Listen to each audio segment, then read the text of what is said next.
Welcome back. अपनी इस video में आज हम वेरिएबल्स पे बात करेंगे। जावास्क्रिप्ट में वेरिएबल्स का क्या रोल है। तो वेरिएबल्स होते क्या हैं? फर्स्ट ऑफ ऑल हम किसी भी डाटा को, इंफॉर्मेशन को स्टोर करते हैं तो उसके लिए एक हम नेम लिख रहे होते हैं। तो बेसिकली जो नेम है वो एक स्टोरेज के लिए हम यूज़ कर रहे हैं, जिसके अंदर वो डाटा क्या हो रहा होगा, स्टोर हो रहा होगा। और इसके लिए क्या करते हैं हम, तीन हमें कीवर्ड्स मिलते हैं, जिसमें एक हमारे पास लेट का कीवर्ड है, और एक हमारे पास वार का कीवर्ड है, और एक हमारे पास कॉन्स का कीवर्ड है। जावास्क्रिप्ट हमें ये तीन कीवर्ड्स देता है, जिनके थ्रू क्या करते हैं, अपने डाटा को हम स्टोर कर रहे होते हैं इन कीवर्ड्स के अंदर। लेट, वार और कॉन्स में अगर डिफरेंस की बात करें तो हमारे पास जो वार है ये ES6 से पहले, जो एक्मा स्ट्रिप इन्होंने 2015 में रिलीज़ की, उससे पहले वार और कॉन्स था। लेकिन लेट को इन्होंने अपने ES6 की रिलीज़ में ऐड किया। अब दोनों में फ़र्क क्या है? दोनों में फ़र्क ये है कि हम वार के साथ, अगर हम वार के साथ लिखें, लेट्स सपोज मैंने नेम लिखा है और ये इक्वल है, मैं कहता हूँ कि जावास्क्रिप्ट, तो अगर मैं इसके साथ दोबारा लिखना चाहूँ तो मैं लिख सकता हूँ। मतलब मैं रीडिक्लेयर करना चाहूँ, नेम लिखता हूँ और यहाँ पे मैं लिख देता हूँ इसका हमारे पास क्या है, जस्ट मैं स्क्रिप्ट लिख देता हूँ। तो यहाँ पे हमारे पास क्या हो रहा है, सेम नेम के साथ हमें रीडिक्लेयर करने की वो परमिशन दे रहा है। बट यहाँ पे एक एडवांस हमारे पास यूज़ कर रहे हैं, तो वार्निंग में दिखा रहा है कि ये ऑलरेडी डिफ़ाइन हो चुका है। तो अगर अब ऐसे ही हमारे पास जो कॉन्स्ट लेट है, लेट हमें ये परमिशन नहीं देता। लेट सपोज के मैं एक लेट के साथ यहाँ पे लिखता हूँ, मैं कहता हूँ कि नेम, और इसे हम लिख देते हैं यहाँ पे कोड लैब, ठीक है। और इसके बाद अगर मैं दोबारा लेट नेम लिखूँगा तो हमें क्या कर रहा है, वो वार्निंग दे रहा है। यहाँ पे वार्निंग में क्लियरली बता रहा है कि हम ऑलरेडी डिक्लेयर किया हुआ है, पहले वार्निंग नहीं थी हमारे पास। यहाँ पे अब एरर आ रहा है प्रॉपर कि इस साथ हम यूज़ कर ही नहीं सकते पहले। तो इस चीज़ के लिए लेट में दोनों में फ़र्क है। लेट सपोज आपके पास 1000 लाइनों का कोड है, उसके अंदर लेट और वार आपने यूज़ किया हुआ है, तो यहाँ पे फिर आपको उसी नेम को दोबारा यूज़ कर लेते हैं, आपको याद नहीं रहता, तो वो तो आपको बताएगा ही नहीं वार, वो तो जस्ट।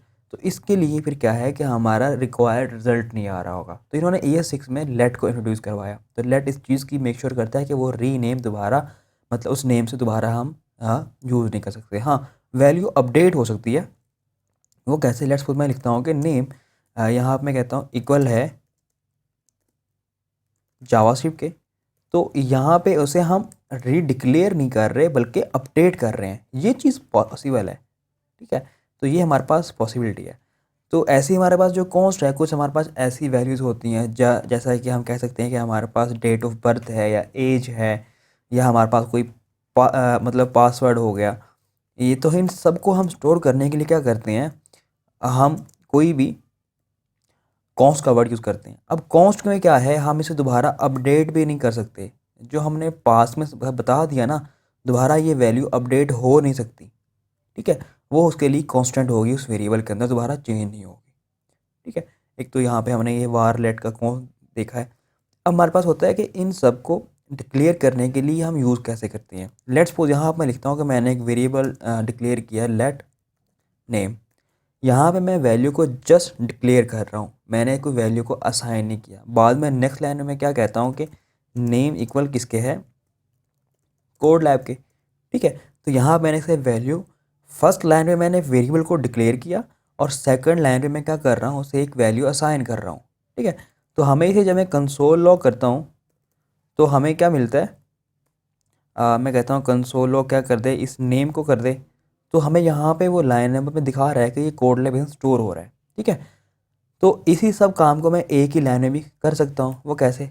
मैं कहता हूँ कि लेट नेम इक्वल है, और यहाँ पे मैं लिख दूँ कोड लैब। अब मैंने एक ही लाइन में क्या किया, यहाँ पे वैल्यू को डिक्लेयर भी किया, वेरिएबल को, वेरिएबल क्या है हमारा, ये नेम है, और इसमें मैंने वैल्यू को स्टोर करवा दिया, ठीक है। एक ही लाइन में वैल्यू हमारा वेरिएबल डिक्लेयर भी हो गया और स्टोर भी हो गई है।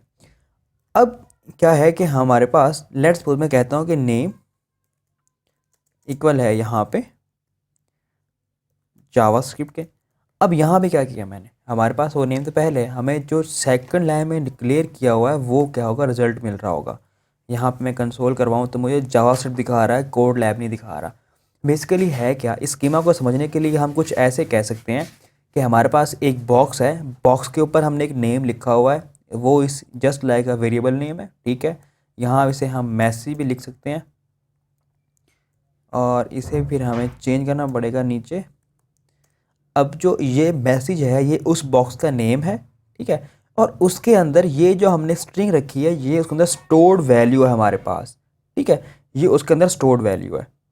तो इस तरह अब यहाँ पे मैंने उस स्टोर्ड वैल्यू में से वो वाली चीज़ निकाल दी बाहर और एक नई आइटम उसमें क्या किया मैंने, स्टोर कर दिया, और वो क्या है हमारे पास, ये जावास्क्रिप्ट है। तो यहाँ पे कुछ ऐसा हमारा क्या होता है, ये सारा चल रहा है। अगर मैं इसको यहाँ से कॉपी करके कंसोल करवाऊँ तो अभी भी हमें सेम रिज़ल्ट मिल रहा होगा। यहाँ पे मैं लिख देता हूँ कि ये है मैसेज, ठीक है, जावास्क्रिप्ट मिल रहा है। अब इस वेरिएबल्स को लिखने के कुछ हमारे पास वेज होते हैं, ठीक है। हम इसके अंदर लेटर्स, ठीक है, डिजिट्स और नंबर्स को क्या कर सकते हैं, यूज़ कर सकते हैं। इसके साथ साथ हमारे पास हमारे पास सिंबल्स है जिनको यूज़ कर सकते हैं। एक तो हमारे पास डॉलर का साइन है और दूसरा अंडरस्कोर का साइन है। सिर्फ इनके साथ ही हम वेरिएबल नेम्स को डिक्लेयर कर सकते हैं, बट इसके साथ भी कुछ रूल्स हैं। जैसा कि मैंने अगर एक नेम डिक्लेयर करना है तो वो कभी भी नंबर साइन से स्टार्ट नहीं होगा, वो एरर दे देगा हमें, ठीक है, ये हमें एरर देता रहेगा। तो हमेशा हाँ ऐसे हो सकता है कि पहला हमारे पास कोई भी लेटर हो और उसके बाद हम क्या करें, नंबर लिख दें, तो ये पॉसिबल है। या हाँ, वेरिएबल को हम अंडरस्कोर के साथ स्टार्ट कर सकते हैं, ठीक है, ऐसे ही हम डॉलर साइन के साथ भी स्टार्ट कर सकते हैं, ठीक है। तो ये कुछ चीज़ें हैं जिनके साथ हम वेरिएबल्स को लिख सकते हैं और ये हमारे रूल्स होते हैं जिनके साथ हम हमारे पास फिर इसकी नेमिंग कन्वेंशन भी होती है।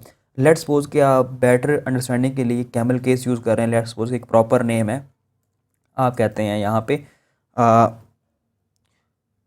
अरे ऑफ लेटर्स।